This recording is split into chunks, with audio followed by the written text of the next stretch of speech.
Or like the chat. We're live. Oh, we are live. There you go. This is for the chat. All right, I'll set it over here.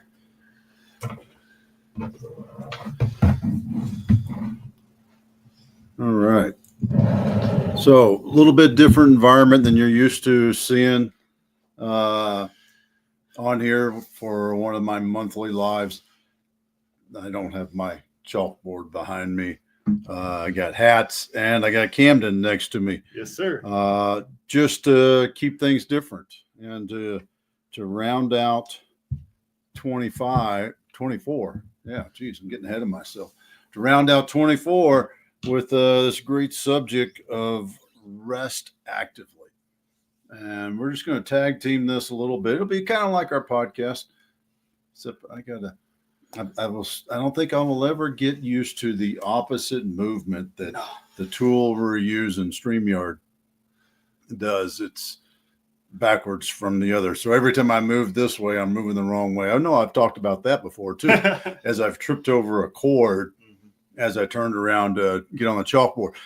But what that leads to is why it's so important to rest actively. So what does rest actively mean? Well, first off, what's rest? Well, rest is when you recuperate. And much like the large pit bull behind me is doing on the couch right now, snoring. I don't know if you can hear that, but he is resting because he's tired, because he does a lot of work to walk from here to the living room to the backyard and back again throughout the day. And it requires rest. Rest allows your body to recuperate. It allows your mind to recuperate, your organs. There's all kinds of studies, and I won't get into those because I don't remember any of the data off the top of my head. But there are tons of studies that talk about how important rest is. When we sleep at night, rest, that's helping us. I can think of many times where I've gone sleep deprived, and there's some studies that talk about that, and being sleep deprived being the equivalent of being legally drunk in your decision making, because our mind requires that wind down, that relax, the recuperation as we shut it down. I know you've gone through some sleep deprivation over the years too. So what about a little experience on that from you, Kim? Yeah, you can't perform when you're tired. Whether you were just physically tired because you're exhausted because it's the end of a rugby game or something like that, or if you were just sleep deprived, you're not going to perform. You're going to be more irritable, and all of those things are just going to keep compounding. If you don't take the time to rest and take care of yourself, then you're never going to perform at that high level. I think to take the sports example specifically, you see this all the time. Guys who want to put on weight, put on muscle, get in shape, all that kind of stuff, get big for the season, all those kind of things. Well, you got to work out, you got to eat healthy and all those kind of things. But if you ain't sleeping, if you're partying all weekend, if you're doing those kind of things, you're not actually sleeping, you're never going to hit that high level performance that you want to hit. And so that rest is so important. And then I think the key to me when we start talking about resting actively and the importance of rest, don't get ahead, is the intentionality of it. Okay. I'll throw you back to you. There you go. There's a teaser that I'm going to get to in a minute. He was actually doing an interview up until about 5 minutes ago, one of our leadership interviews. Between the 5 cups of coffee and that coming off an interview, I'm ready to go. Yeah, he is ready to go. So he may need to rest actively at this point. So since we're in the definition mode, we talked about rest. I think we've hit that one pretty good. Active. Well, active, I mean, what does that mean? Take action, move out, do something. We're standing, so we're active. And those are the things, when you take that two together, that they conflict, right? Rest, active. That's a confliction. It's a dichotomy of two words bumping together. So how, the question comes, I can hear you thinking in your head right now, Otis, how the hell do I rest actively? But that's the beauty of it, right? Camden touched on this already about the physical aspect of it. And I can think of many times before really before the knowledge was really out there readily available, when I used to hit the iron pretty heavy in high school and college playing football and lifting a lot of weights 7 days a week. Pumping iron, maxing, doing, high weight, low reps. The only variance I did was back and buys, chest and tries, legs every day, 7 days a week. That was what I did. That was the only rest I got in that sense. But since then, we've all come to understand what rest requires. Mm-hmm. And it's the three-legged stool, Mm-hmm. right? So you got to work out, you got to eat, and you got to rest. Mm-hmm. And if you aren't doing all three of those, you aren't efficient in all three of those, guess what's going to happen? I don't know about y'all, but you ever try to sit on a two-legged stool? You ain't sitting, you're just leaning. Mm-hmm. And that's not easy. You're not resting, are you? So you got to experience. So Camden, as a rugby coach at University of Arizona, high-level rugby team, one of the few in the nation, what do you and your coaching staff do to rest active, have your players rest actively? Yeah, it's, again, I go back to the intentionality of it, understanding what it is that you want to get out of your rest. One thing that comes to mind, we talked about this on the podcast before, but with our back injuries, right? There's this really counterintuitive thing that happens with you when you hurt your back, which is you hurt real bad, so you want to stop. Right. Well, I can tell you after every rugby game I finish playing, I want to stop. I don't want to do anything. Right. Except for me to go have a beer. And when you're in that mode and you just want to stop and don't do anything because it hurts too bad, because you're too tired, too sore, whatever it is, what happens is you don't get better faster. Right. So you go in, to take the rugby example, you go into training on Monday and you are slow. You're slower than everyone else was because you didn't take the time to rest actively. And in sports, there's a really easy example I always think of, which is just swimming. And not even swimming, just spending time in a pool. That little bit of resistance training that you get while you're in the pool gets the lactic acid flowing, a little jog, all those kind of things. That extra work that you're putting in helps you to heal faster. And if you're able to do that intentionally and really get in there, then what's going to happen is you're going to recover faster and then you can get back to work faster. Your example of working out, right? Not spacing it out properly. If you space it out properly, you can get bigger faster. You love your Arnold stuff, right? Get him to do an accent, guys. You asked nicely. But if you are really intentional about it, then you can get back in the gym and actually be effective. I can think of times this year we had the same talk with our players, Coach Duffy, Coach Coco, and I. And we go out there and we're talking with them and they're all really slow. And it's like, yeah, look, you can be slow. We played a game Saturday. That's it. But the fact, if you're still that slow on Tuesday, you're not resting.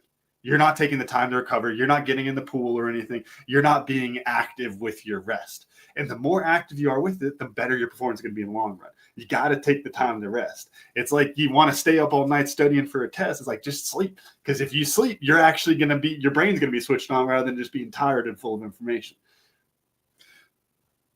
Yeah. Sure. Well, yeah. Okay. So now we've talked a little about sports activity, high level sports activity. Life is no different, right? And you've got to still rest actively. I mentioned the sleeping, the three legs of the stool. The rest of the mind is so important, because if you're grinding it out, whatever you're working on, you're writing that next best-selling book, you're preparing for a proposal, presentation, whatever, and you're grinding it out and you're burning up the brain cells, if you will, you're going to get to that point where the quality is going to diminish. And it's going to diminish. You're going to feel it a little bit, and all of a sudden it's going to go, and you won't feel it. And then you'll crash and burn, because I've seen people do this. Crash and burn, and you look at the quality of work and it's like, what the heck happened there? What's wrong with, what was I thinking when I said that or wrote that? It's too late, because now you're playing catch up in your reactionary mode, and you're not being intentional about how do I hold on to this? How do I plan this? Because your physical nature of this is fairly obvious. Here's a great analogy of it. It's the concussion. We can go out there and twist our ankle. And, when I was playing ball, you twist your ankle, it was obvious. I can't walk, it's swole up, coach, you can't play. Go out there and get your bell rung, the infamous bell rung, see stars. Well, there's nothing showing, so I must be okay to get back out there. That's the same thing when we start talking about outside of sport, in life, in business, in anything that you're doing as a human being. If you're not taking care of the noggin, the thing between the ears that does the thinking and does the driving, other parts of your body, not just your mental performance, but your physical performance will dwindle. Mm-hmm. And you have to hold on to that, and you have to be aware of that, even though it may not show. But you know, when you're a little sleepy in the afternoon and you got that, you got to have a coffee to keep it going, Camden. Yes, sir. Maybe you got a newborn baby, and that newborn baby, you're still adjusting to the rest cycle for that newborn baby. Talking about the coffee there brings up a funny nuance to it that I think is really interesting when you talk about resting and being tired. Is you're not always going to feel tired. Now, my rugby example, you're going to feel tired. You got a dead leg from the day before, busted rib, whatever it is. You're feeling physically tired. You're going to feel physically sore. If you are in the more of the business sense of it, we talk about what purpose does for you, that fuel that it gives you, and how much energy you can have, and how exciting it is, and all that kind of stuff. Sometimes you don't feel tired. Sometimes it's like being all jacked, I was going to say jacked up on coffee, but take Talladega Nights reference, all jacked up on Mountain Dew. Sometimes you're jacked up on Mountain Dew. You don't even realize how tired you are. But that's where you still need the rest. I think that's where there's that interesting nuance of making sure that you understand what your body needs, even if you're not feeling it. You talk about getting burnt out with it. I was thinking of our good friend Christopher Rausch. Chris talks about this. He was doing the same thing. He didn't feel tired. He was energized. He was fired up. And then he burnt out his freaking adrenal glands and passed out. That's what happens. Literally had to go to the hospital. Yeah. Yeah. Glad you're all right, Chris. Yeah. But smart man to figure it out, but the hard way to learn that lesson. Oh, yeah. And I was just going to wrap that up just by saying it is that key to understand not just, what is my energy level right now, but have an honest assessment of what your week is like. You talk about, back in the weight room, talk about rhabdo, right? Just because you can physically keep lifting doesn't mean you keep lifting. Just because you can go dig a hole in the sun in 115 degrees in the summer in Tucson doesn't mean you need to be working out there all day. You got to paint in a shed. Oh my gosh! But you got to recognize when you hit that wall. And sometimes your body will trick you, and it'll tell you can keep going, and you have to go and look and say, "Oh wait, no, I've been out here since 6 a.m. I'm good." Yeah. I mean, you can't drink enough water to survive it sometimes. Mm-hmm. So let's talk a little bit about this whole thing. So outside of high level sports, the let's taking care of ourselves level of working out and being fit, right? Because I still, believe it or not, I still get up and I do my PT and my old man PT, as in physical training, not physical therapy, and do that too. But I still do that because that's part of who I am, because that also helps me with my mental clarity. Mm-hmm. But the key to it is how do you rest actively? So getting back to why we're here, because we could talk about rugby and sports and that whole thing. It's really rest actively. And what does that mean? What can you do? I mean, here's some simple things. If you're a weightlifter, if you're one of those guys that likes to go to the gym and toss the iron around, well, you need to throw in a day of swimming, a day of a long, slow jog. If you're a runner, maybe you need to go to the gym. Maybe you need it's wintertime, not in Arizona, but up in Colorado, maybe you need to go do some cross-country skiing or skate. Heck, go to an open skate a few laps. Go for a swim. You're still being active, so your physical, your lungs, your cardio, you're still getting that activity, but it's allowing the muscles that you normally use to relax, and using some different muscles and using the same muscles in a different direction is another key element of this. And it all boils down to, it's not just take a day off. It's change the day. It's do something different, whether it's ride the bike, swim, whatever it is. You should still be active. Mm-hmm. You need to be active, because I've validated this throughout my life. The days that I am not physically active are the days that my mental capacity is lower. Yep. because it affects how I think, how I react, how I show up, how I'm able to perform each and every day in what I'm doing if I don't do those things. Mhm. So, any more to add on the I- physical side well- before we switch to the mental? Well, I'll give you the segue of the mental, which is that the same type of logic applies. All right, so the rugby example, you're playing rugby. You don't want to play rugby to recover. You want to go swimming, go take a walk, something like that. If your mental game is your business, then you probably don't want to be reading business books when you're trying to rest actively. We're going to get That's to why that. I'm setting up the segue. Oh, you're segueing He's, me. he All thinks right. he's the segue king on the podcast. Thinks he's the only one who can segue. There you go. But that shifted into the mental, that you have to find that alternative to it, that complementary activity that you can use in that space as well. But you also still got to do the physical. And here's something that a lot, and I've talked with a lot of my clients about this over the years, is, it ain't, don't just sit there and grind it out, because you get vapor lock in your mind. The infamous writer's block that people get, you know what it is? As long as you're standing there staring at the screen and you can't come up with that solution and that idea, you're not gonna. But if you rest actively, get up, break contact with that action that you're like, I can't do this. I can't. What is that? I can't even figure out what word do I start with, the or the. You're in that sort of a mode, that thought process. Get up, do something. Go for a walk. Or maybe you got a project sitting out in the backyard that you can knock out a step of that project for 15, 20 minutes or an hour, whatever time you have available. Because the beauty of our mind is when we step away from that problem set and we're not drilling our frontal cortex on it to get the answer, we're pounding our head against it and we're stuck. We shift off of that and we go do something completely different. Heck, throw a rucksack on and walk around the block, right? And you'll be amazed at what the subconscious is doing. It's still back there going tick, tick, tick, tick, tick, tick, tick, ding. And it puts those things together. And guess what? You just got a solution. That may not happen every time, right? But you're going to be so much better for it. It's a clarity of thought.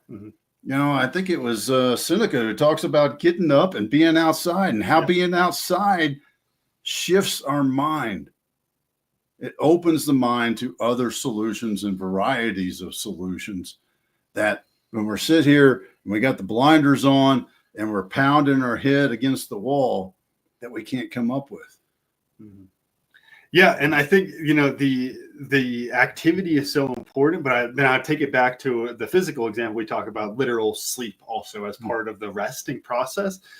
That equates in the mental process as well. It is not just you need to take the physical break where you're going and take the walk and that. Sometimes you need that nap. Sometimes you need to go to bed a little bit early tonight, catch up on some sleep. You have to be able to understand both of those pieces because they both play in well. To take, again, the physical example, you got to get a good night of sleep, but then you got to go to the pool. Those are both happening, and you can't just pick one. You got to be conscious with that. And I think on the mental side of things, that's where, we talk about life categories and those different ones, but that's where, to me, the more like artsy life categories always thrive. And all the clients I've worked with, I feel like that's where people really thrive on the resting actively, is this other thing that they're very passionate about that still works the mind a bit, still maybe works with the hands, talking about like painting or anything like that. But it's something different. And I think that's the nuance as you look at, your weekend and you're trying to plan out to rest actively. Yeah, one, you might want to sleep in a little bit. That might be part of it. You might need to sleep in some. I know I need to. But then two on that. You did this morning. I know. I slept till 8 o'clock. It was amazing. But shout out to Clementina for sleeping well last night. That's nice. But it's this thing where then you also need to plan the other aspects of it. Make sure you are being active with it. I always think of things like one of my life categories is Renaissance man. And I use that as a kind of catch-all for all these different types of things. If I am stressed with work, diving into a business book, like I was saying, doesn't really help. but I can start to read into some other things, work on my Spanish, whatever it is, where you can get a little bit of momentum. I'm still working the brain, still working things out with that, but I am not going to let myself get back into that other kind of work. You're being very conscious about which type of work you're doing at that time. Well, that's what you said earlier. Spoiler alert, I said you were alluding to it, is the intentionality of it. And so, I did this for the physical aspect, and you've touched on a few of these things on the mental business aspect. Don't feel like you have to grind out, I got to figure out this problem set. How do I close these sales? So I need to be reading sales book. I need to be studying YouTube sales on YouTube, taking classes on. It's no different than going to the gym and just working your biceps, right? I mean, you got to have that variety. You got to open it up, because if you get stuck in that thing, I'm just got to grind this out, because this is my Arnold. I got puny calves. There it is. So I'm gonna work my puny calves, right? And you know what? Yeah, you can do that, but what's happening to the rest of your body while you're doing that? What's happening to the rest of your skill sets in your business while you're doing that? Mm-hmm. How are you running the business if all you're focused on is outside sales, close the deal? What about your team? So we have to stay open and aware. And when we're struggling in an area, we want to build on our strengths and never ignore that area, but we also have options to handle that area.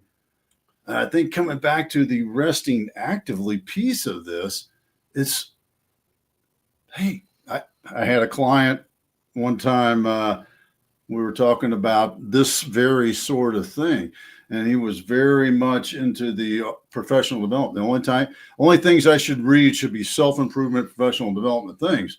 And we had this long talk about it, and I realized I was kind of falling down that same rabbit hole that he was. And why would you do that? It's no different than going to the gym 7 days a week, doing back and buys, chest and tries every day. Mm-hmm. We got to break it up, and we got to rest actively. So you know what? Pick up something fun. Pick up something completely different and read it. Mm-hmm. And I was just going to say, and I think for me, I've gone through that, because I don't enjoy fiction as much. And I tend to stay in the personal development, professional development range. And that just led me to the realization that reading is then not going to be my rest.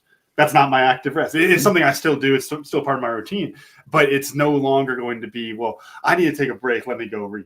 No, because then my brain's going to keep going. I'm not actually taking a break. And that goes to me, one of the other really big keys when it comes to rest, planning rest, and being intentional with your rest so you can be active. The idea of the intentionality, and then in addition to the intentionality, thank you, Rob. Love the hats. Rob needs to send a hat. We need a hat from Rob up there. But I have not said this on the podcast, but folks, if you want hats up on the wall, send me hats. I'll put them on the wall. It's real simple. Free advertisement. I can be bought, but the intentionality of, like, look, I am going to rest. I'm going to take my time this weekend to get my head straight, all that kind of stuff. The key that you have to have that so many people miss is then the reflection aspect of that. The thing that I was doing intentionally, did it work?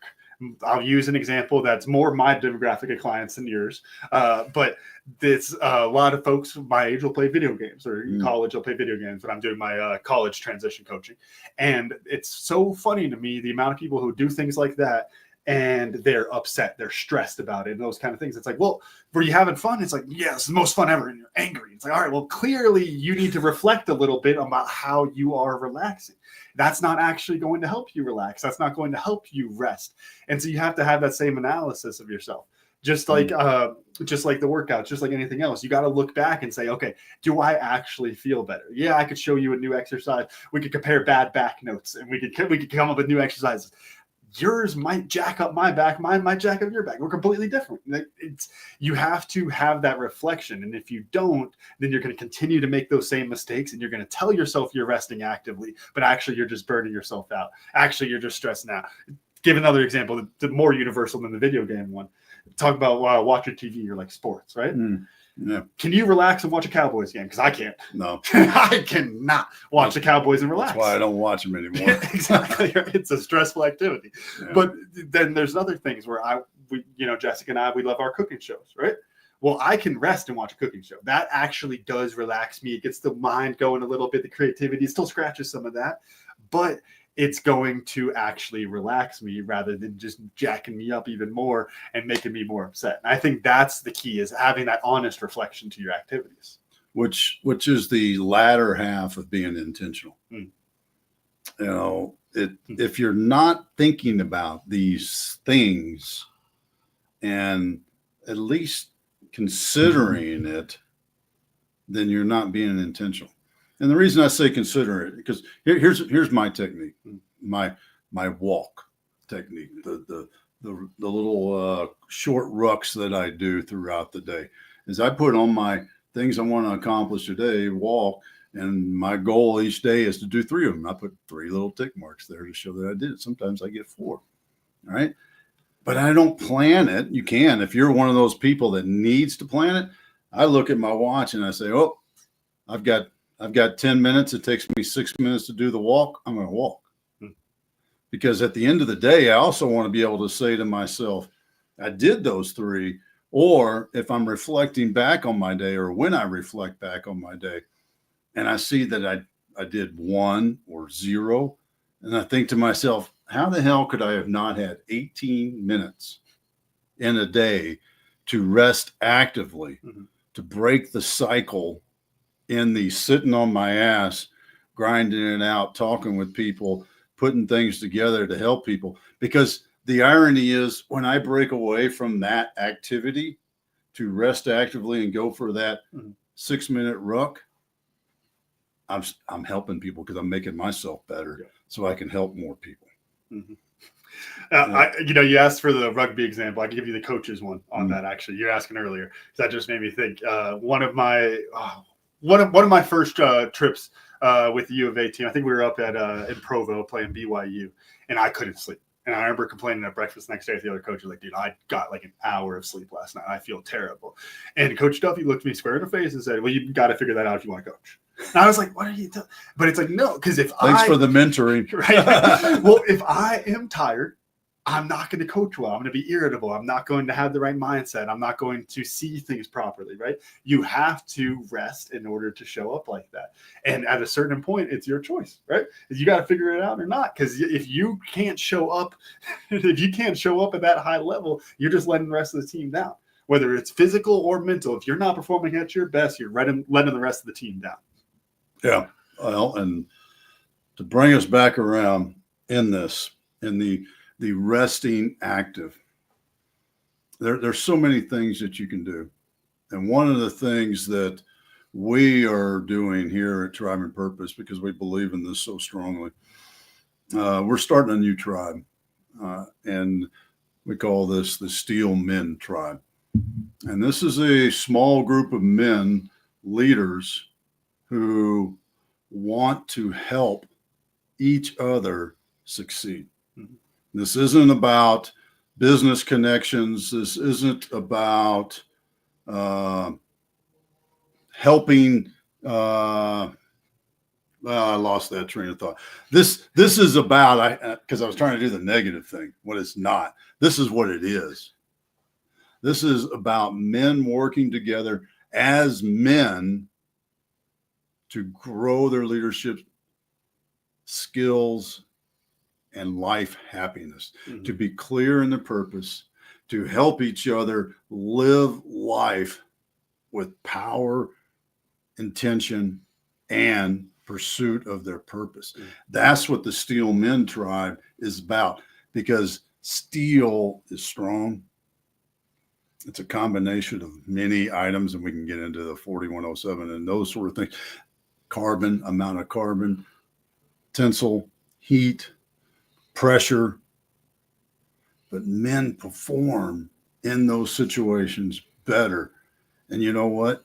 The other piece about this, you ain't alone. That's the beauty of being a member of the Steel Men Tribe. So I'm sharing that with you now. If you're a subscriber to our newsletter, you've seen some little notes about it. And if you want to learn more, if you want to get on the list, the short list, because like I said, this is going to be a small group. I might cap it at 10. Camden's kind of pushing for 15 because that's how many players are on the rugby pitch. There's 12 in an ODA, so we're still debating about. We ain't playing no sevens. I'll tell you that much. We're not playing sevens. But if you want to learn about Steel Men Tribe, comment on this video, Steel Men, or DM me or Camden, just Steel Men, and I'll grab your email, I'll add you to my list so that you can be first to know, first in the door for the opportunity to be part of this tribe that is going to make an impact on your life and an impact on the world, because that's how we're going to change it. We're going to change it together. We're going to make it better together for the little ones that are here now, the little ones that are in the other room taking a nap. That's how we're going to make it better, is by working together. So if you want to learn more about Steel Men Tribe, just put that in the comment or send me a message. Anything else? No, I'm good. Okay. I thought you were going to ask me what I learned because I'm used to the podcast. Yeah, not a podcast. I learned a bunch of shit you said about steel that I don't understand. Yeah, well, I've got a it's strong though. Yeah, I've got a metallurgy book that there you go. can talk about resting actively. You can read that metallurgy book that I've got, because ain't a lot changed since then. Just want to say thank you all for joining us.